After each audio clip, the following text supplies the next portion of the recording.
Hello everyone, if you have your own paranormal experiences you'd like to share, please send them to our channel. Remember, we're not looking for fiction, but real accounts of unexplained events. Stay safe out there, and remember, not all ghosts are scary. Some just need help finding their way home. I need you to understand something before I start. This isn't just a story. It's a warning. I don't know if telling it out loud is going to help me or hurt me, but every day that passes, I get the sense that whatever happened to my friend Ryan isn't finished with me yet. And if I keep quiet, maybe it'll find me the way it found him. Maybe it already has. It started 2 summers ago, late August. The air was heavy and thick, the kind of weather where the trees drip with condensation and every sound seems sharper in your ears. My friends and I had been talking about doing an overnight hike for months, and finally, we'd worked out a weekend when we were all free. There were 4 of us, me, Ryan, his younger sister Leah, and our buddy Chris. Ryan had been the one pushing hardest for it. He was always the outdoorsy one in the group, obsessed with gear, with trail maps, with the idea of proving himself against the elements. He was the kind of guy who'd say, "Come on, it'll be fun," and somehow make you believe it, even if you were skeptical. We chose a section of the Appalachian Trail in North Carolina. A moderate hike, about 6 miles in before we'd set up camp near a clearing Ryan had marked out. Ryan promised us it was safe, remote but not dangerous, and he grinned when he said, "Out there, it's just us and the trees." At first, it was exactly what we'd hoped for. The trail was rugged but manageable. We joked, sweated, complained about our packs being too heavy. Leah trailed close to me, trying not to slip on loose rocks, while Ryan strode ahead like he owned the mountain. But about halfway through the day, something shifted. Ryan started walking too far ahead. At first, it seemed like his usual energy, the way he always wanted to be first. But the distance kept growing. Every time we called for him to slow down, he'd shout back, "I know where I'm going." His voice sharp, impatient. By the time we reached the clearing where we were supposed to set up camp, Ryan was gone.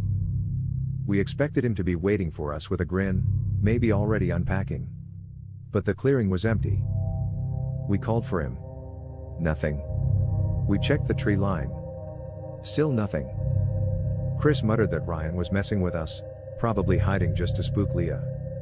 But I could see the panic already rising in her face.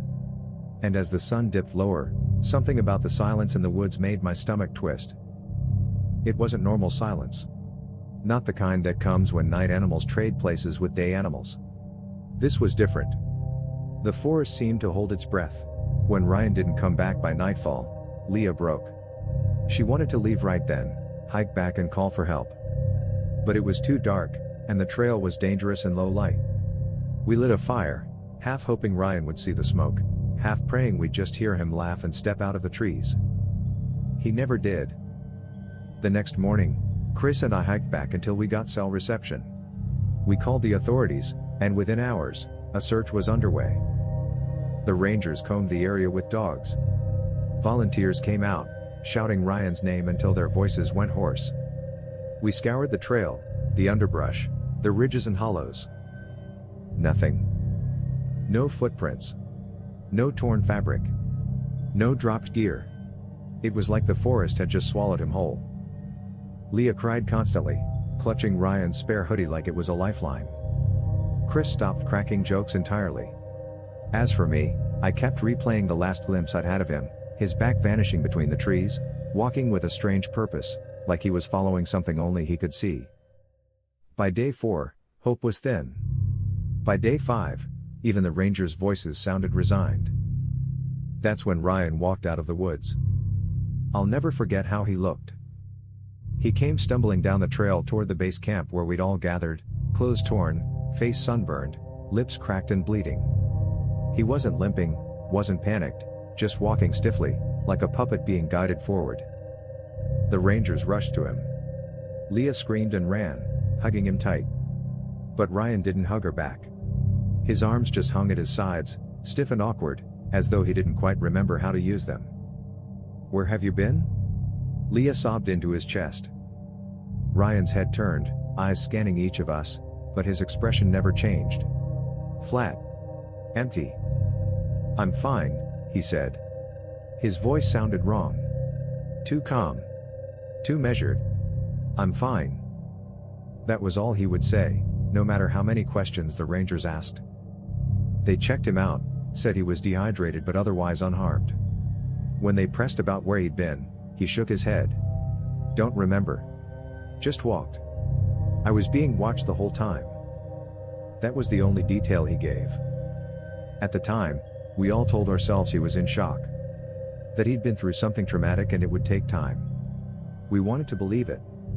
God, we wanted to. But the truth became harder to ignore. Ryan was not the same person who'd left that clearing. He stopped laughing.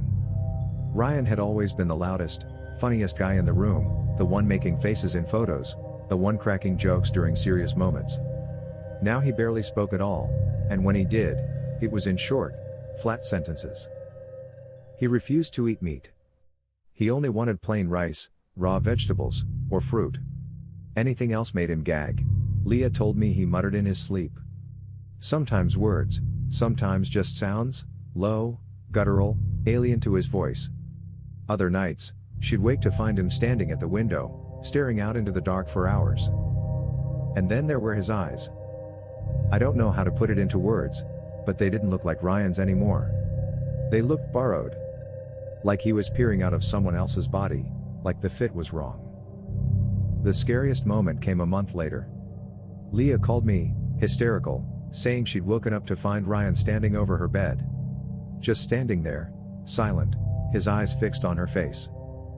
When she screamed, he whispered, "They know you now." Then he walked back to his own room, laid down, and acted like nothing happened. That was the last time I saw him. 2 days later, Ryan disappeared again. His car was still in the driveway. Wallet and phone untouched. It was as if he'd simply walked into the night and dissolved into it. Police searched, but this time, no trace was ever found. Leah moved away after that. Chris won't even talk about it anymore.